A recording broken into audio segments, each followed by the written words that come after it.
Hey fans, this is Cole, the Apache Kid Escovedo, and you're listening to The Fighter's Voice on 1680 AM radio. Richard Ortiz, your host of TheFightersVoice.com. Every Saturday on radio 1680 AM. Voiceography at its finest. Remember, every fighter has a voice.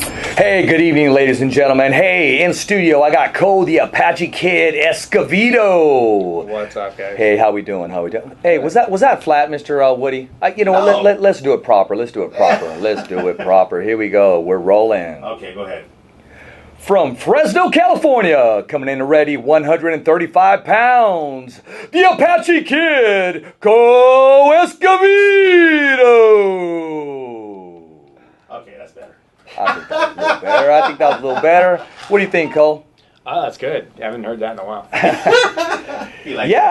Yeah, you know what? Talking about, you haven't heard that in a while.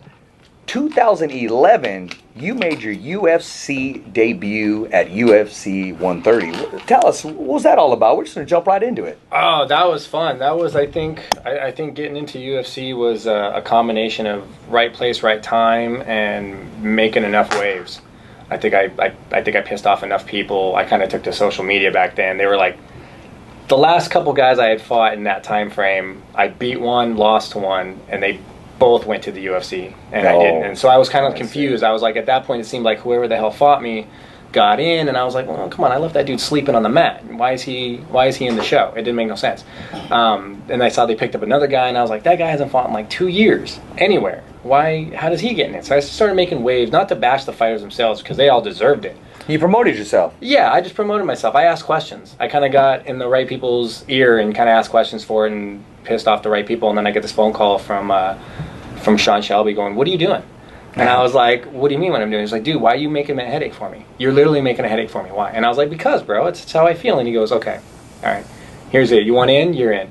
You're going to fight Barao. It was Henan Barao at the time. Kid was like 28 and like one. He was on like a tear. Yes. And he's like, that's who you're going to fight. And I was like, okay, cool. He's like, I'm going to be honest. He's this undefeated Brazilian kid, though. Right off the bat. Right off the gate. They're like, we need somebody in 2 weeks. His opponent got sick. You want in? This is in. And I was like, how the fuck are you going to say no to that? Like, how do you hang up and say no? So I was like, yeah, totally. Send over the contract. And it was like, but don't worry, bro. I'll get you a couple fights with us, but just heads up, this is a risky fight. You can say no if you want. I'm like, yeah, why? So you don't ever call me back? He's like, it's not like that. I go, come stupid. I'm not done. So you call this bluff, and there you are. Well, yeah. You had a colorful record: 17 wins, 9 losses, 12 submissions by triangle. You're a WEC UFC vet. So your portfolio, it speaks for itself. And tell us, what was it like being a competitor in the UFC, the big show? You know, I always try to convince myself that it's the same job, it's just a different venue for the job, but that's, I'd be fucking lying. It's intense. It's different. And I fought in Japan in front of like 17,000 people, but to go there, it's a different energy from backstage, from like I saw that one. picture, you trying to drop an H-bomb. Oh, yeah. A Cole-bomb, yeah. Dude, yeah, it was before Hendo. I was making it cool before Hendo, just saying, pointing that out. Chronologically, so yeah, it's from the day you land on the plane, it was in Vegas on that one, from the second I got off the plane to when I got back on the plane to go home. It's a totally different experience. They bring you up for a week before. It's real professional. It's organized. It's controlled. It's itinerarized, and it's different. You get to meet a lot of different people than you wouldn't on the farm circuit level, from fan level all the way up to office level. So it was fun. It's a different experience itself. I highly encourage it. How would you compare that fun to the United States as far as popularity in MMA? Oh, as far as popularity in MMA, they're two different beasts. You've got people over there, like in Japan, I was having a lady on the walk. It took me longer to get back to my backstage after my Japan fight than it did to get out. Is that because she recognized you as a... No, just the whole crowd. Oh, okay. The whole crowd was just like, they want to touch you. Like, some lady handed her baby over like the railing just so I could like take a picture. It's insane, bro. You don't understand. Wow, like, stardom. They'll take a picture with you, and they'll be waiting for you at your hotel in the lobby with the photos printed out already, so you can sign the photos that you just fucking took like 30 minutes ago at the arena. Oh, wow. They're insane over there. They love their fans over there. It's great. Mm-hmm. You know what? Let's not forget about your accomplishments. Tachi Palace Fights, TPF Bantamweight Champion, the first World Extreme Cage Fighting WEC Featherweight Champion, and now I'm hearing you wrote a book. And titled Through the Cage Door. Tell us about that. Tell us about how you continue to be humble and yet you still have all these accomplishments that'll never be erased. It's a good thing. It's got its pros and cons. It's those things that they'll never be able to take away from you. So as long as you remember that you've got those things, it's great. That's all you need, because that's what you're going to need when you're bummed out, when you're alone, when you're having a bad day or whatever. There's just some things people will never be able to take away from you. The book wasn't so much for to be written down as like an acknowledgement or anything. It was just something to tell the story, get some family history out there, and realistically with hopes that somebody would read it. And that sounds so corny, but with hopes that somebody will read it and maybe double guess giving up, second guess not doing something they thought about doing, maybe doing something they had thought, it's not possible for me to do it. All the time I see people like no arms and no legs doing shit that's like, dude, you can't physically do that unless you really commit to it. So it's like, I haven't had a chance to screen the book at all. Actually, where can we get a copy? If one wants to get a copy, I believe what chapter would motivate me? I still want to say you can get them on Amazon. If not, get with me. I'll talk to Zach. He's the publisher for it. Right. I'll talk to Zach and see what else. But I'm pretty sure you can get them on Amazon still. I think Kindle had electric ones too. But there's I don't know. It's a lot. There's different parts of the book are going to be at different phases of my life and my parents' life. Right. So you really got to find everything. It sounds goofy, but everything's going to be different to everybody.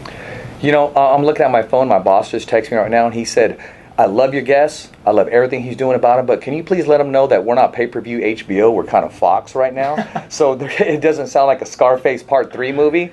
Gotcha. But he's keeping it real, and I appreciate that. We keep things real at 1680 AM, The Fighter's Voice. And, it's a pleasure having Cole here. We have The Answer. Oh, yes, in a collaboration with, let's not forget, The Answer. You're going to write now. Collaborating with you. Okay, exactly. We'll take that collaboration all day long, all day long. Hey, you know what? Do you remember us working together commentating a fight in San Diego? Oh, yeah. Hey, I had a good time, man. I had a good time. I had to pull double duty, ring announce, and then come and try to catch up. But sitting next to you, I was vibing off you, man. I mean, your professionalism. Can you see commentating in your future? Sure. I wouldn't. If somebody offered me a spot to do it, of course I would take it. It's to me, it's fun. It's the other side of the ring. It's able to give feedback and off of my experience and stuff, and actually be able to dialogue with somebody about it is fun. Growing up, what made you choose MMA? I mean, I heard you talking earlier. I think you played some soccer, some football, and you're a father of two beautiful kids. Why'd you choose MMA?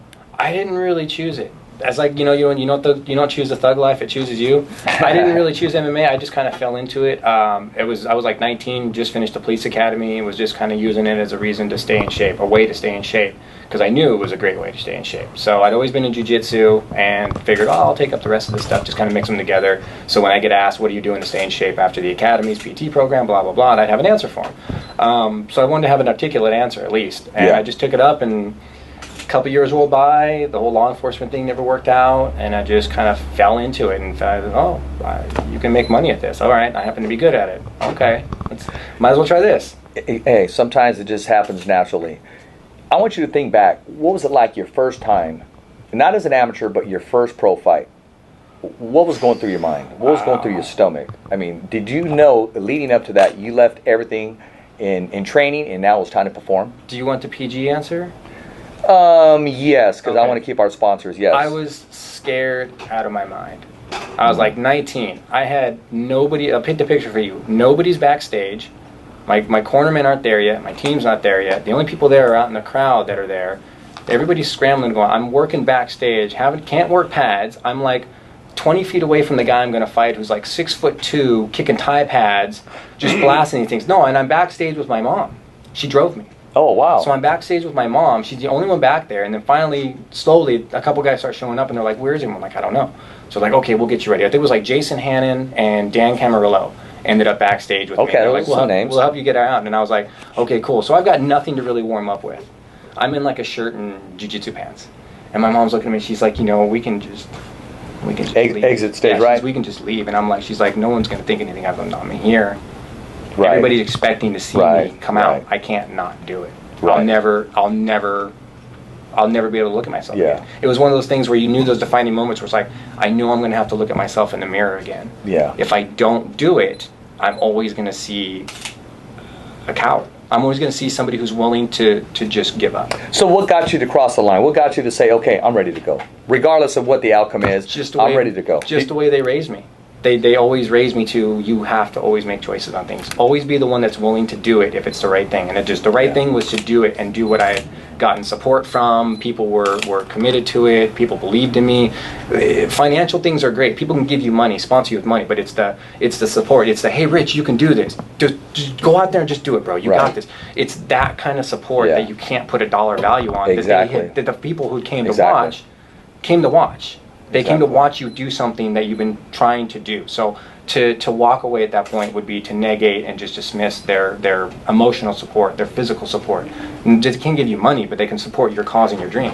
So break down that fight. What was the outcome? How'd it go? I ended up putting the guy in a body cast for like 6 months. Whoa. No, yeah. I got him in a triangle, and as I triangle rolled him over, it popped his neck out. Now, he had previous like back and neck injuries. And probably maybe shouldn't have been fighting anymore. But I didn't know this, so I roll over and I pop his neck out, and he's just curled up like a cockroach. And start screaming out, I can't move, I can't move, and I'm like panicked. I'm like freaking out. I'm thinking, oh God, I paralyzed this guy in front of his wife and kids, and they're like stage side. I'm like, oh my God. I'm telling my cornerman after, I'm like, I'm never doing this again. I can't. And the worst is I've got the VHS from back in the day. Old school. And it's got the audio on it because they pan way out. They change camera views because they don't want that on screen. But you can still hear the audio, so you can hear everybody mic'd near him, and he's like, I just pop it. I can't feel my life. I'm like, oh my God. Totally watched that. I was like, no, I don't want to do this again. I don't want to be responsible for that. So don't leave us hanging on that story. Is the man okay now today? Oh yeah, no, he was just like I said, he was in a body cast for like 6 months for a while. It was just something he knew was a risk, and he took the chance anyway because it was what he wanted to do with his life. He'd always been fighting in Muay Thai and stuff, so you weren't keeping him from doing it. And it happened. It'd be like a football player saying, "Give me the ball one last time." Yeah, exactly. It happened. So, but he actually came to train with us, or tried to come train with us for a little bit after, and right on, good deal. Hey, do you remember your first? What was your walkout song? Oh man, I don't remember. To be honest. I mean, really, there's so many. Sometimes I don't even pick them. Sometimes I just show up. Hey, for if you had a fight this week, it was pay-per-view, what would be your walkout song? Oh, that's a good one. Oh man. If nothing comes to mind, we'll definitely get that on the next segment. Dude, that's a good question. I've never been asked that before. Well, good. We can plan that right now. Yeah, I know, man. That's a good one. Exactly. Well, we can plan on his next fight. We'll get him weighed in, and we'll get him going. He still has some triangle left in him. Exactly. People at work toy with me about that idea all the time, man. Yeah. And it's scary because I could probably have a bigger fan base now locally than I think I used to. It would be fun. It would be interesting. Man. Hey, nothing's impossible, but you know your body best. Yeah. Hey, are you still a fan of the fight game? I mean, do you still attend Lemoore Tachi Palace fights? You know, it's just I used to, but at this time I don't anymore. Really, unless it's like free, or I'm going out to do a job and fight out there. It's just hard because it's time I got to take off work. It's just it's hard. I would love to automatically jump at the opportunity, but it's like tickets free, or is it a job I'm doing? Or something? No, I understand. Time's so precious right now. I was actually at Lemoore last night, and I want to give a big shout out to Richard Goodman, one of the best matchmakers in the game, and Mary Moon for making all these interviews, segments possible at Lemoore, California. They put together one heck of a show, an event. And I'm here with Cole, the Apache Kid. And we're going to go to commercial break, and we're going to come back with some new exciting news. Remember, the Fighter's Voice, 1680 AM. Every fighter has a voice. And so does the Apache Kid.